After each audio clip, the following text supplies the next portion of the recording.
What's up, AP Literature, fellow students, and Miss Hogan, of course. The Cage Yappers are back at it again with another podcast talking about the awakening. My name is Nev. My name is Michael. My name is Noel. My name is Shaw. Alright, what's up, guys? What's up? Welcome back. Hello, Neb. How's everyone?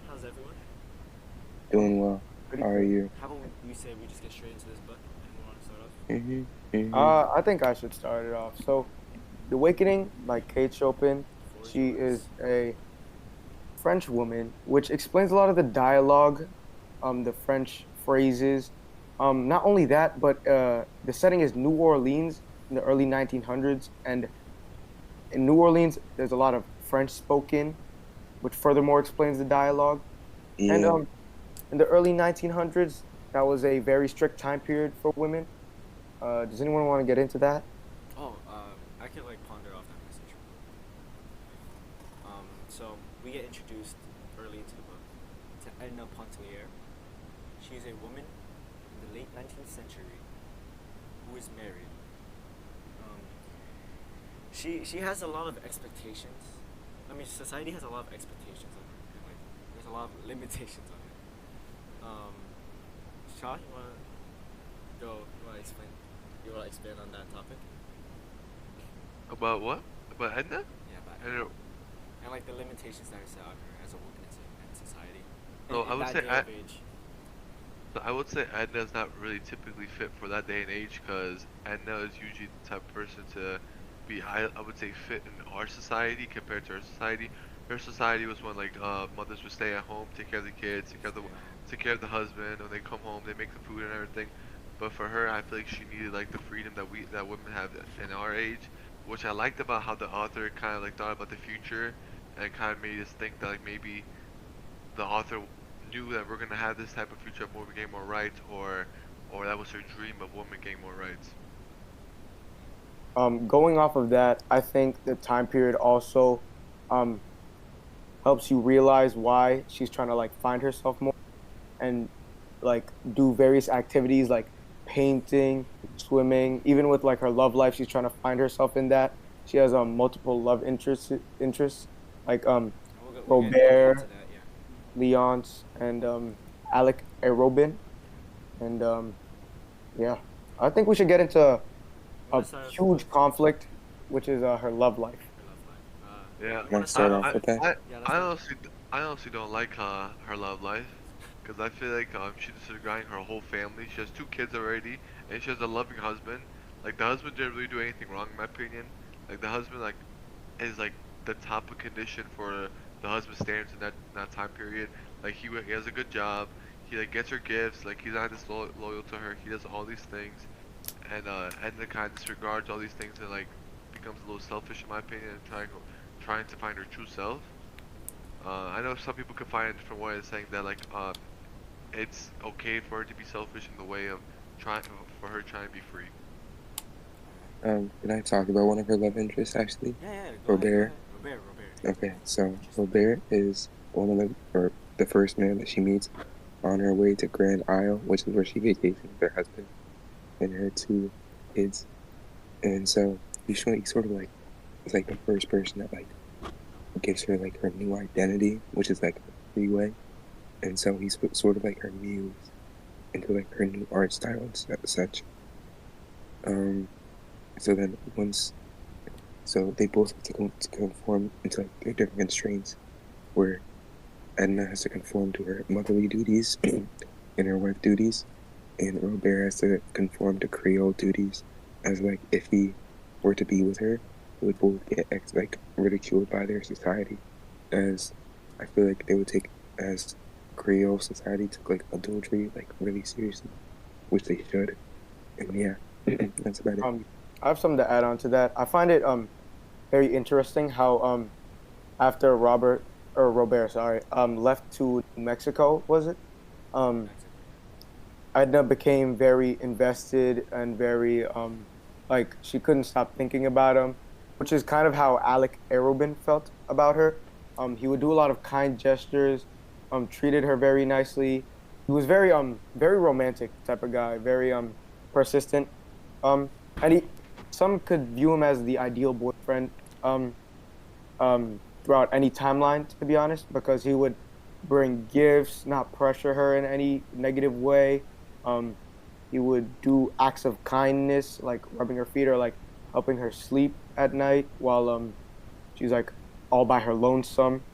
And she didn't really reciprocate the energy Robin was giving, which I thought was interesting because what she yearned for in Robert is what Alec did for her.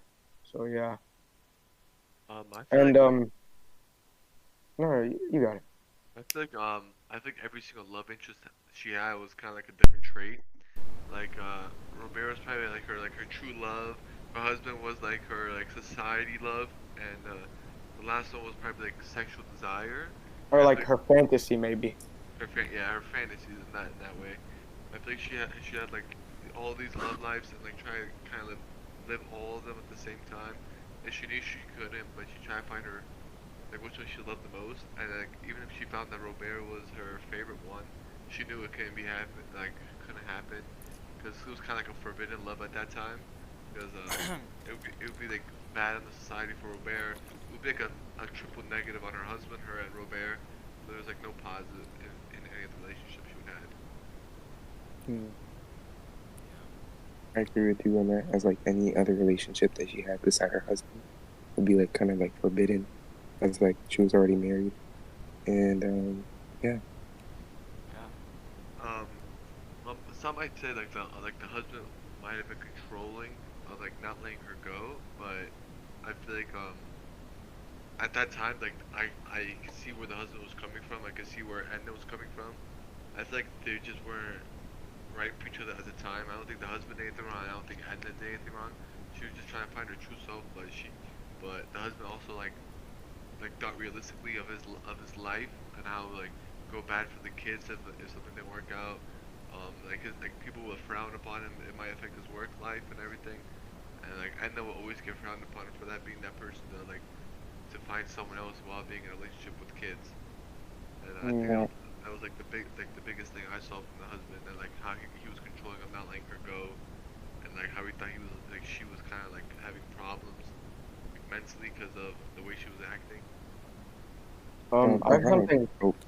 oh, Sorry to cut you off, but I have something it's minor to okay. add on to that about how like it's all about perspective and viewpoint, not only for Edna but for the audience reading the book. So like how like some people like see Arobin as like clingy or like weird for like trying to like be very romantic with her. That's what she wanted in Robert, and I thought it was very unique how like later in the book when she found out that Robert felt the same way, like it just didn't translate positively. You know what I mean?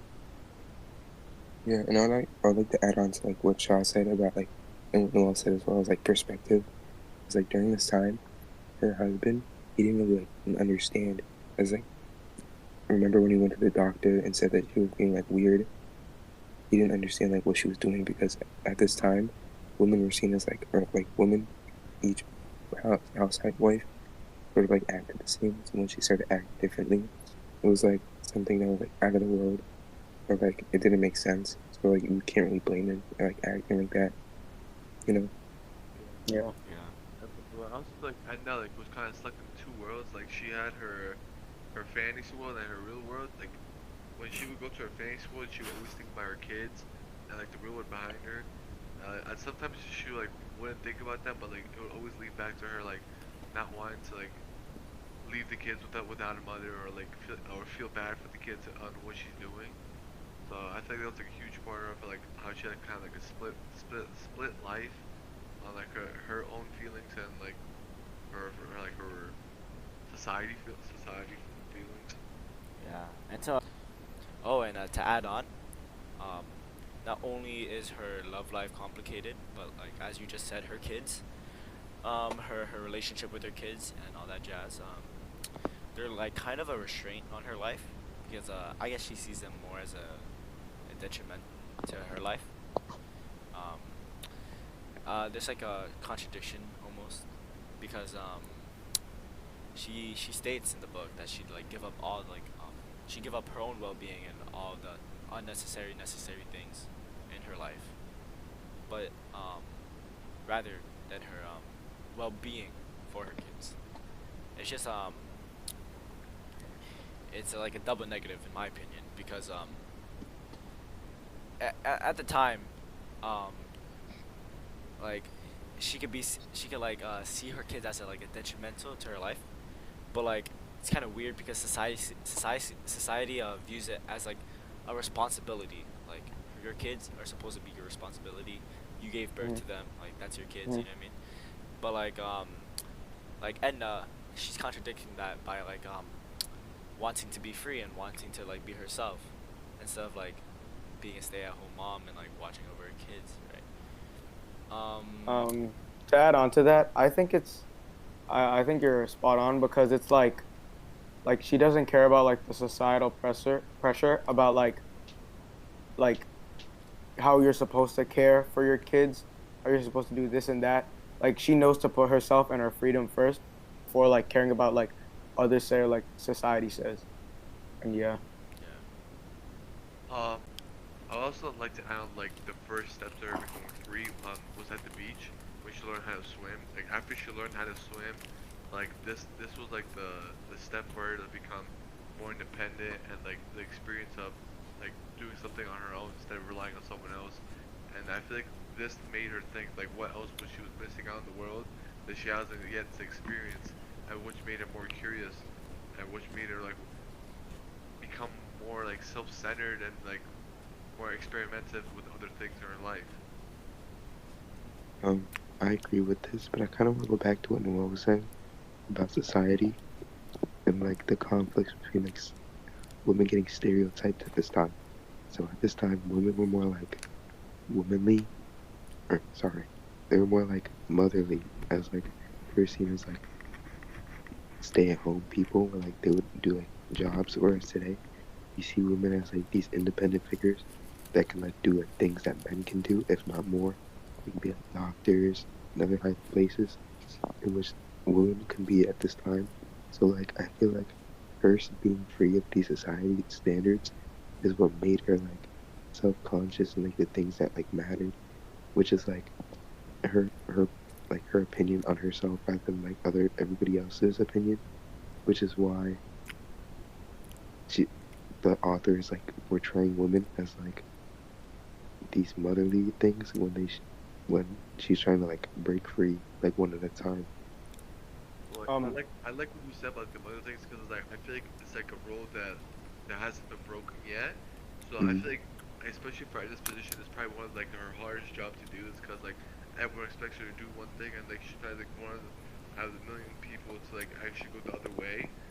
That's why I like how the author like made it in such in a period where mothers were like known for something and then Edna was like Conflicting drift, it. drift, like conflicting it to where we are in the future actually, Mm-hmm. which made it like which made me feel like the author like knew or felt this type of way, and we'd be more better in our generation, and how like her independency could come from later on in the world, but I don't think she was born Right. in the right generation. So that's why at the end, that's why I feel like the ending fits so well with Edna. Before we get to that, I like what you said, Shah, and I also agree with Michael. But I also kind of want to the beach part. Um, I feel like another way she found freedom was um her art and her paintings. Oh yeah. Um, I feel like um a metaphor or like you like a blank canvas could be like portrayed through Edna. How like a blank canvas is how she felt on the inside, but like once like her world was filled up with like I guess you could say like instead of like experiences and like people, you could say like colors for art. Like that's how she felt like free and fulfilled, I guess. And like through painting, she felt like free because like it was like a hobby of hers. How she like let off stress and how it was like a very like important thing to her and to her gaining her freedom. Yeah, And yeah, I I agree with also that. thought you could I you could talk. I agree with that, but like I liked how the author kept on bringing back the beach. Like the beach came in the middle, like the beginning and the end. Like I feel like the beach was such a huge part, and her like feeling like with the side like in the whole book I don't think she ever felt like free outside the world until she was in the ocean where everything felt Mm, everything felt like she had kind of like no care, and that's why like I like how the author also left off the book with her in the beach because like I think that was her only true state of being free and independent, and I think the way she went out was the same way she wanted to be out. mm. I agree with that because not only does the author repeat that, but she also repeats the appearance of birds and the bird cages, which is kind of what our podcast name is about, the cage yappers.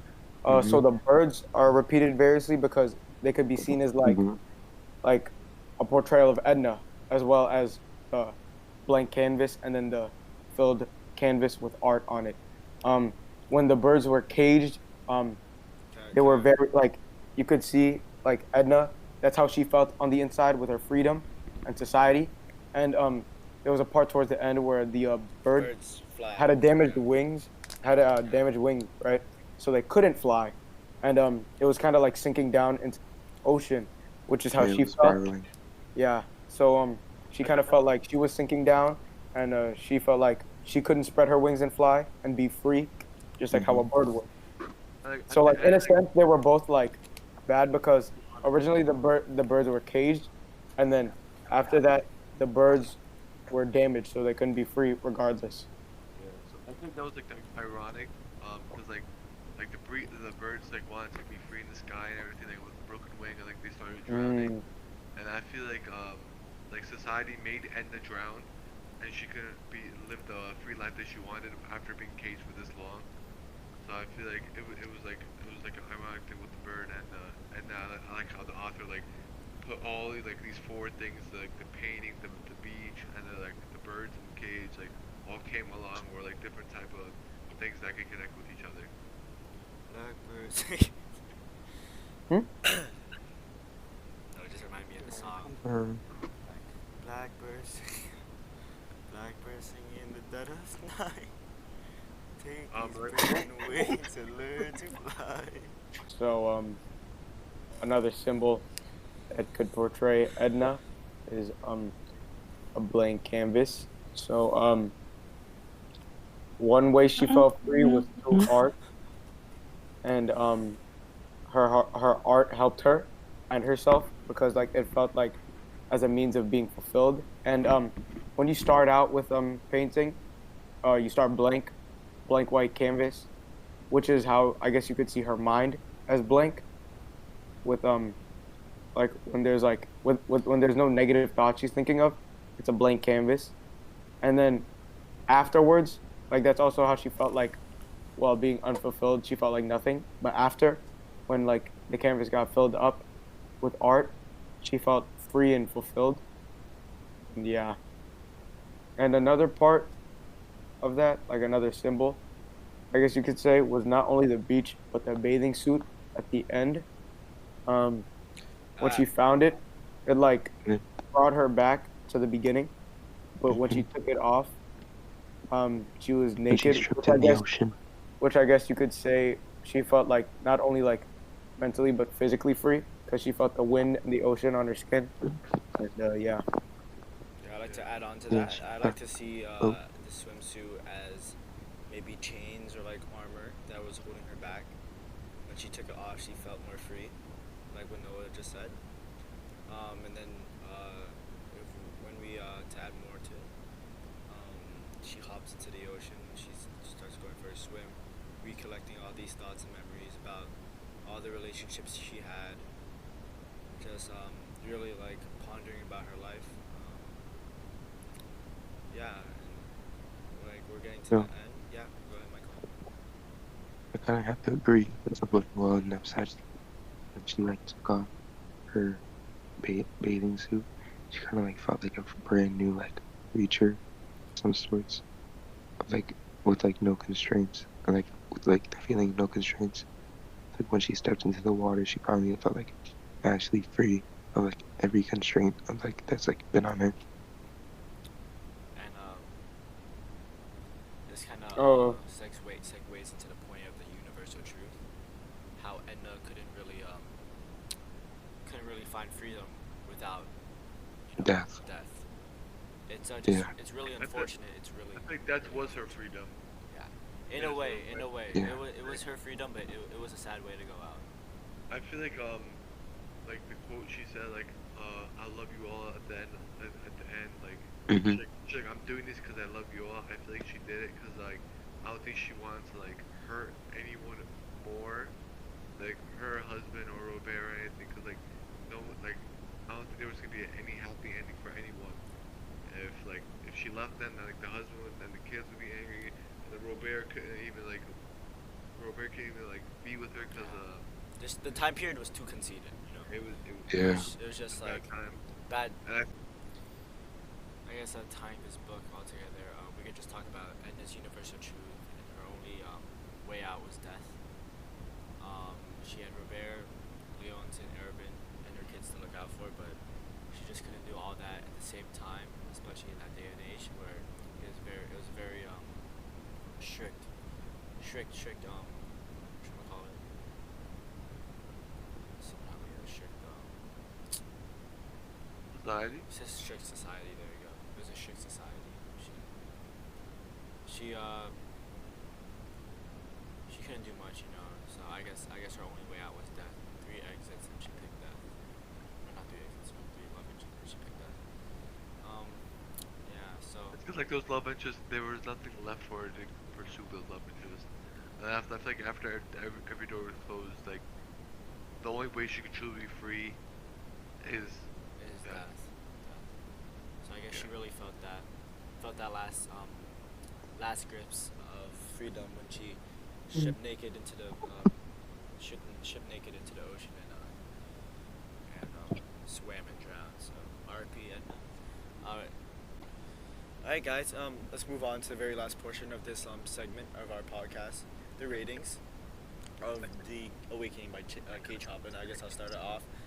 I'll say, um, it's a 7 point. Yeah, is that me or is there echo too? Is that it's Michael? Michael. It's Michael. We'll keep continuing with the ratings. Why did you say 0.7? 7.2. Oh, Not why did you say 7.2? 7.2. It was a little slow in the beginning for me, for my liking at least, and I guess the words were a little hard to understand. It was a very it was written very proper. I couldn't really like grasp onto that, but it made sense at the end, and I really found the the three love interests, very exciting when she kissed Robert and Arabin, and Um, her death was interesting as well. So that bumped it up. well, yeah. For my rating, I want to give it because Sorry, What? I liked say how that the again? Your mic cut out. I liked Oh wait, what was the rating? I want to give it a rating of 10 7 flat because What was the rating? 7 flat. You said 7 flat. Okay. I would like to give it a 7 flat because out of 10 because the chapters were short but there was a copious amount but it counterbalanced, so yeah. And I also like the fact that like when I first read it, like when I was like before discussions, I didn't really grasp onto it as much. But like as like I read on and like the discussions went on, I got to learn like more about each character in the book and like deeper meanings behind things. So yeah, that's why I want to give it a 7. It wasn't the worst read, but yeah. So I would like to give like a 6.5. Like the beginning was pretty slow to me, and like the author like put like a lot of French names, like which made me like kind of forget who was who sometimes. Um, personally, like when I compared like the story to our real life, I personally don't like what she did, but I can see like the reasoning behind it, and like the thing that made me like really like the book was the ending of like how I like in my opinion I thought she was gonna leave her family and like do like the bad path that she was gonna take, and like I came to realize like she couldn't even take any of the paths that she wanted, and it just took her she made a path like to make herself free in a way, and that's why I really liked about the book. So I would give it around that rating. How about you, Michael? Um, Me personally, I would rate it like a 5 out of 10. It was low key mid. Alright, guys, that's it from the Cage Yappers. I hope you enjoyed this little podcast. Sorry for it being a little hectic, but yeah, that was our quick discussion about the Awakening by K. Chop, and overall, good book, good read, universal truth. I think the general consensus. I think we could all agree on around like a 5 out of 10. Yeah. Me in the middle. Me I and think I think it wasn't a bad or a great book, but it was calm a read, good. a calm read. Yeah, Okay. but it wasn't like mid either. It was like okay Yeah, and like decent. yeah. And with that, our first podcast. We'll be over. Right. Have a great night. And unfortunately, Cage Michael couldn't Yappers. make it out because his Wi-Fi was. All right. Cage And Yappers. everyone do the bird signal. 3, 2, 1. Caw-caw! Thank